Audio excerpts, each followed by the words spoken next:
Hi guys, good morning. నేను మీ RR Naik.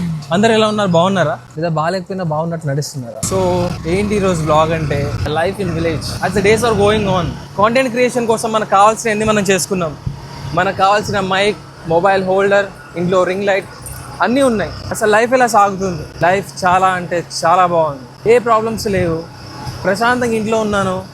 కాకపోతే ఒకటి ఏంటిదంటే ఇక్కడ స్పీడ్ బ్రేకర్స్, అమ్మ పెట్టే చివాట్లు, నాన్న చెప్పే మాటలు, అంతే. ఇవి తప్ప వేరే పెద్ద ఎలాంటి ప్రాబ్లం అయితే ఏం లేదు.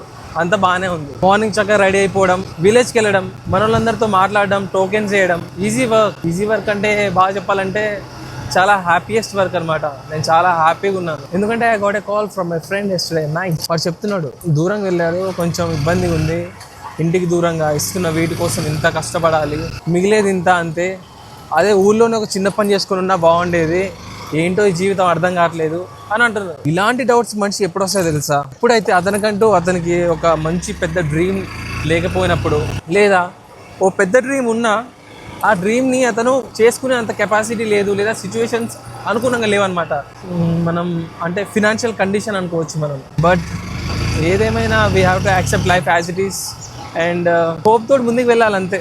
చెప్పలేం మన లైఫ్లో ఎప్పుడు టర్నింగ్ పాయింట్ ఉందనేది మనం అస్సలు గెస్ చేయలేము. మనం ఏమంటారు, నిజమే కదా. సింపుల్ చెప్పాలంటే రోడ్డు మీద మలుపులు లాంటిది. స్ట్రైట్కి వెళ్తే రాంపురం వస్తుంది, అది రైట్ సైడ్కి వెళ్తే నెనవతండ వస్తుంది. ఒక్క మలుపు, జస్ట్ ఒక టర్న్ మాత్రమే మన డెస్టినేషన్ని మార్చేస్తుంది. ఇంకెందుకు పక్కన కాలు ఉంది, అటు సైడ్ మార్చేసాం అనుకోండి, ఇంకా డెస్టినేషన్ వేరే దగ్గరికి వెళ్ళిపోద్ది. ఇంకేంటి, చాలా మాట్లాడాలి, చాలా చెప్పాలి, కానీ కొన్ని మాటలు ఇక్కడ దగ్గర ఆగిపోతున్నాయి, చెప్పలేకపోతున్నాం అనమాట. చెప్తే నలుగురు ఏమనుకుంటారో అనే ఆలోచన. అసలు లైఫ్ అంటే ఏంటి మొత్తానికి? ఆ మహర్షి మూవీలో చెప్పినట్టు జీవితం అంటే సంపాదించడమేనా? కాదు, దానికంటే మించి చాలా ఉంది. ఇది ఉందే, దీన్ని సాటిస్ఫై చేయాలి, హ్యాపీగా ఉండాలి, ఫ్యామిలీతో ఉండాలి, నచ్చిన వాళ్ళతో ఉండాలి, నచ్చిన పని చేస్తూ ఉండాలి. అండ్ ఈ 25 years ఆఫ్ జర్నీలో నేను తెలుసుకుంది ఏంటంటే, మనం పార్ట్నర్ని ఎలా సెలెక్ట్ చేసుకోవాలంటే అందంగా ఉన్న అమ్మాయిను, హైట్ మ్యాచ్ అమ్మాయిను కాదు, మనతో జీవితం పంచుకునే అమ్మాయి. Like the way of life, మనం ఎలా జీవించాలనుకుంటున్నాం అది కామన్ కలవాలి. లైక్ ఇప్పుడు ఇద్దరు సిటీలో బ్రతకాలనుకుంటున్నారా? ఓకే. ఇద్దరు గవర్నమెంట్ జాబ్ చేయాలనుకుంటున్నారా? ఓకే. ఇద్దరు ప్రైవేట్ జాబ్ అనుకుంటున్నారా? ఓకే.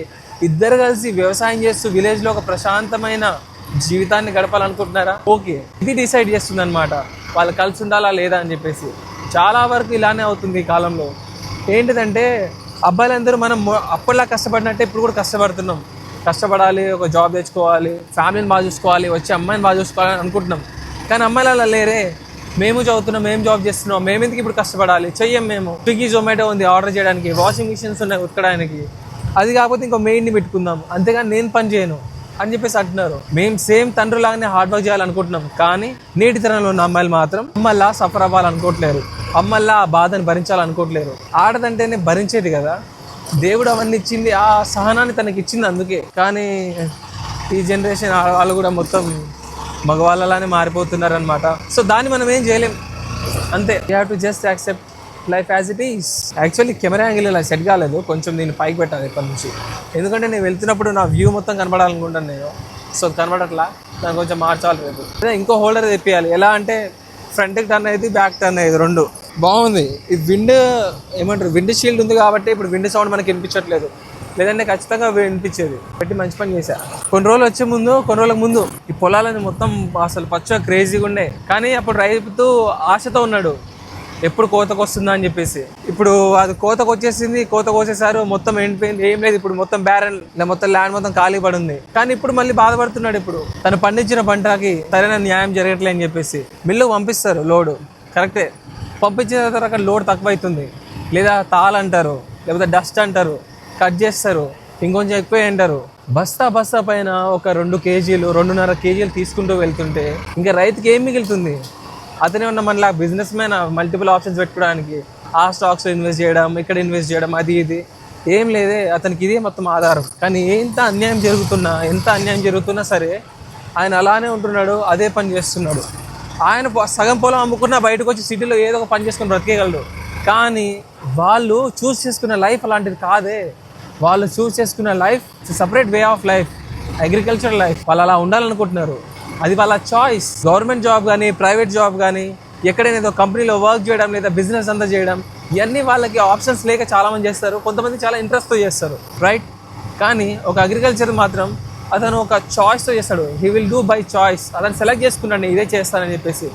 అండ్ అన్నిటికంటే కష్టమైనది అండ్ రెస్పెక్టబుల్ అంటే ఫార్మింగే. ఎందుకంటే రేపటి నాటు సడన్గా ఏమైనా అయిపోయినా, మీ బిజినెస్ కుప్పకూలిపోయినా, జాబ్లో తీసేసినా అక్కడ ఎవరు బ్రతకలేరు. కానీ రైతు మాత్రం బ్రతకగలడు. పండించిన పంటని చూసుకుంటూ మురిసిపోతూ బ్రతకగలడు. కానీ దానికి ఏమైనా జరిగిందనుకో అప్పుడు కూడా గట్టిగానే ఉంటాడు అనుకోండి. కానీ కొంతమంది ఉంటారు చాలా చిన్న రైతులు, తట్టుకోలేరు, గుండె ఆగిపోతుంది, పురుగుల మందు ఆగేస్తారు, చనిపోతారు. కానీ అలా రైతు చనిపోతే ఆ దేశానికి మంచిది కాదు. ఊళ్ళు బాగుపడితే దేశమే బాగుపడుతుంది. మన భారతదేశం ఇంకా ఎందుకు బాగుపడలేదంటే దానికి కారణం ఇదే. ఎందుకంటే రైతులు బాగుపడలేరు కాబట్టి. ఊళ్ళన్నీ అలానే ఉన్నాయి. ఇక్కడ ఎలాంటి అభివృద్ధి అనేది లేదు, మోసం జరుగుతూనే ఉంది. సైడ్ దూనరా సో ఇలా జరుగుతుంది అనమాట. So here the struggle is happening. Hi guys. Hi. ఓ ఆరో. సో విలేజ్లో ఇవే అనమాట పలకరింపులు అంటే. పిలుస్తుంటారు, చక్కగా పలకరిస్తుంటారు, చాలా ప్రశాంతంగా ఉంటుంది అనమాట. I love this life. But ఇక్కడ money is lacking. Shit. Hi guys. Don't touch. 5,000 సామాన్. That's it for the today. Bye.